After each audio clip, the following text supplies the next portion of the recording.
నమస్కారం అండి. Welcome to Nari's kitchen. ఈరోజు నేను మీకు మ్యాజిక్ మల్టీగ్రెయిన్ బ్యాటర్ ఎలాగ చేయాలో, ఇడ్లీ దోశ బ్యాటర్ ఎలాగ చేయాలో మీకు ఈరోజు చూపిస్తాను. ఈ బ్యాటర్ చేయటమే కాకుండా ఆ బ్యాటర్తో చేసిన ఇడ్లీ ఎంత సాఫ్ట్గా ఉంటుందో, అలాగే దోశ ఎంత క్రిస్పీగా ఉంటుందో కూడా చూపిస్తాను. అలాగే నా ఛానల్ కనుక మీరు సబ్స్క్రైబ్ చేసుకోకపోతే సబ్స్క్రైబ్ చేయండి. అలాగే మీ ఫ్రెండ్స్కు కూడా షేర్ చేయండి, లైక్ చేయండి.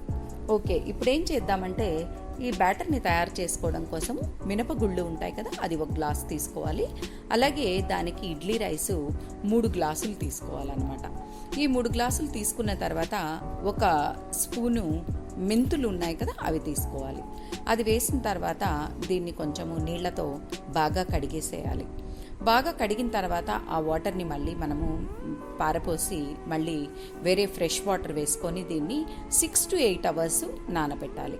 అదేవిధంగా ఈ మల్టీగ్రెయిన్ కోసము రాగులు 1 గ్లాస్ తీసుకున్నాను. దీనిలో మట్టి చాలా ఎక్కువగా ఉంటుందండి, రాళ్ళు మట్టి కూడా ఉంటాయి. అందువల్ల దీన్ని కొంచెం క్లీన్ చేసుకొని వాటర్తో కూడా దీన్ని కూడా వాష్ చేసేసుకొని ఆ వాటర్ అంతా కూడా డ్రైన్ చేసేసేయాలి. ఇది కూడా మనము 6 అవర్స్ వేరే ఫ్రెష్ వాటర్ పోసుకొని 6 అవర్స్ వరకు దీన్ని నానపెట్టుకోవాలి.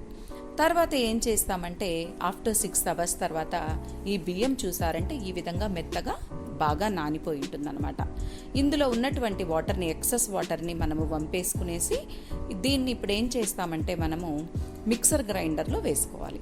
అదేవిధంగా రాగులు కూడా 6 అవర్స్ నానబెట్టుకున్నాం కదా, అందులో కూడా వాటర్ అంతా కూడా మనము డ్రైన్ చేసేసుకోవాలి. ఇప్పుడు నేనేం చేశానంటే ఈ రాగులకి మొలకలు కట్టానమాట. ఈ మొలక కట్టడం వల్ల బి కాంప్లెక్స్ వైటమిన్స్ అనేది ఇందులో ఎన్హాన్స్ అవుతుందన్నమాట, అంటే పెరుగుతుంది. సో దీనివల్ల చేసిన ఈ ఇడ్లీ తినటం వల్ల ఏమవుతుందంటే మనకు కాల్షియము బాగా ఎక్కువ వస్తుందన్నమాట. మొలక రాకపోయినా కూడా పర్వాలేదు, మీరు అలాగే కూడా రాగులు వేసి గ్రైండ్ చేసుకోవచ్చు. నేను మొలక వేసిన రాగులతోనే బ్యాటర్ గ్రైండర్లో వేసి ఈ విధంగా స్మూత్ బ్యాటర్ని చేసుకున్నాను అనమాట. ఈ బ్యాటర్ మరీ గట్టిగా కూడా ఉండకూడదు, అలాగనేసి లూజ్గా కూడా ఉండకూడదు, మీడియం రేంజ్తో ఉండాలి. దీన్ని ఒక ఓవర్ నైట్ నేను ఫర్మెంటేషన్కి వదిలేశాను. ఈ విధంగా అనమాట. చూసారు కదా, నేను గంటితో కలుపుతూ ఉంటే ఎంత ప్లఫీగా ఉందో. దాన్ని బాగా కలుపుకోవాలి. నేను సోడా వేయలేదండి ఇందులో, మీరు కావాలంటే వేసుకోవచ్చు. తర్వాత ఆ బ్యాటర్ని మనము ఇడ్లీ మోల్డ్స్ ఉంటాయి కదా, అది తీసుకొని దాన్ని గ్రీస్ చేసుకోవాలి. దాన్ని ఆయిల్తో కానీ, గీతో కానీ, నెయ్యితో కానీ గ్రీస్ చేసుకోవచ్చు. ఈ విధంగా గ్రీస్ చేసుకున్న తర్వాత మనము బ్యాటర్ చేసి పెట్టుకున్నాం కదా, ఇప్పుడు మిక్సీలో వేసుకొని ఆ బ్యాటర్ని ఈ మోల్డ్స్లో అన్నిట్లో కూడా మనము ఈక్వల్గా వేసుకుంటాం. కొంచెం ఎక్కువగానే వేయండి, ఇడ్లీ బాగా పొంగుతుంది. దీన్ని మనము ఆల్రెడీ కొంచెము నీళ్లు వేసి ఇడ్లీ కుక్కర్లో కొంచెం వేడి చేసుకున్నాను 5 నిమిషాలు, అందులో పెట్టేశాను అనమాట. ఒక 15 మినిట్స్ మీరు అలాగే వదిలేసేయచ్చు. ఆ తర్వాత ఒక దోసల రేకు తీసుకొని దాన్ని స్టవ్ మీద పెట్టి దాన్ని ఆయిల్తో గ్రీస్ చేశాను. దాని మీద కొంచెం వాటర్ ఈ విధంగా చల్లాను అనమాట. ఇది చల్లటం వల్ల ఏమవుతుందంటే అందులో ఉన్న టెంపరేచర్ని అది ఈక్వల్గా మెయింటైన్ చేస్తుంది. అప్పుడు దాని మీద మనము ఈ దోస పిండి వేసి ఇలా తిప్పామంటే టెంపరేచర్ కరెక్ట్గా ఉండటం వల్ల మీకు ఏమవుతుందంటే దోశ కూడా ఎక్కడ రేకు కతుక్కోకుండా పర్ఫెక్ట్గా రౌండ్గా వస్తుందన్నమాట. కావాలంటే మీరు ఆయిల్ వేసుకోవచ్చు, వేసుకోకపోయినా కూడా మీకు వస్తుంది, కానీ వేసుకుంటే చాలా బాగుంటుంది.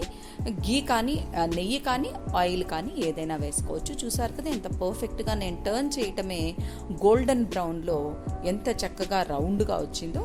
మీరు కూడా ట్రై చేశారంటే తప్పకుండా మీకు కూడా ఈ బ్యాటర్తో చాలా బాగా వస్తుందండి. చూసారు కదా ఎంత పల్చగా చాలా క్రిస్పీగా ఉన్నదో. దీన్ని మీరు టమాటా చట్నీతో కానీ, వేరే చట్నీ ఏదైనా కూడా దేంతో అయినా కూడా ఇది కాంబినేషన్ చాలా బాగుంటుంది. నేను ఇప్పుడు టమాటా చట్నీతో చూపించాను. ఆ తర్వాత మనము 15 నిమిషాలు ఇడ్లీ కుక్కర్లో పెట్టాం కదా, దాన్ని తీసి చూస్తే 15 నిమిషాల తర్వాత ఎంత బాగా ఉడికిపోయిందో. ఎలా ఉడికింది అని చెక్ చేయాలంటే మనం వేలుతో ఇలాగాన ప్రెస్ చేసి ఇలా టిప్ చూసామంటే మన వేలు కతుక్కోదనమాట. ఇప్పుడు దాన్ని ప్లేట్స్ని తీసేసి దాన్ని డిమోల్డ్ చేయటం, ఇడ్లీస్ని ఈ విధంగా ఇడ్లీస్ని తీసేసామంటే ఎక్కడ కానీ అతుక్కోకుండా ఎంత సాఫ్ట్గా ప్లఫీగా ఉందో. చూసారు కదా, ఇది రాగులతో చేసిన ఇడ్లీ అండి. రాగులు రిచ్ కాల్షియం కలిగింది. అందులో మనం మొలక కడితే ఇంకా బి కాంప్లెక్స్ వైటమిన్స్ కూడా ఇందులో ఎన్హాన్స్ అవుతాయి. అలాగే ఫర్మెంటేషన్ కూడా పెడితే ఇంకా బాగా బి కాంప్లెక్స్ వైటమిన్స్ అనేది చాలా బాగా ఇందులో పెరుగుతుంది. చూసారు కదా, ఇడ్లీ కానీ దోశ కానీ ఎంత బాగా క్రిస్పీగా ప్లఫీగా వచ్చిందో. మీకు కనుక నా వీడియో నచ్చినట్లయితే ప్లీజ్ సబ్స్క్రైబ్ చేయండి, అలాగే లైక్ చేయండి మరియు షేర్ కూడా చేయండి. Thanks for watching.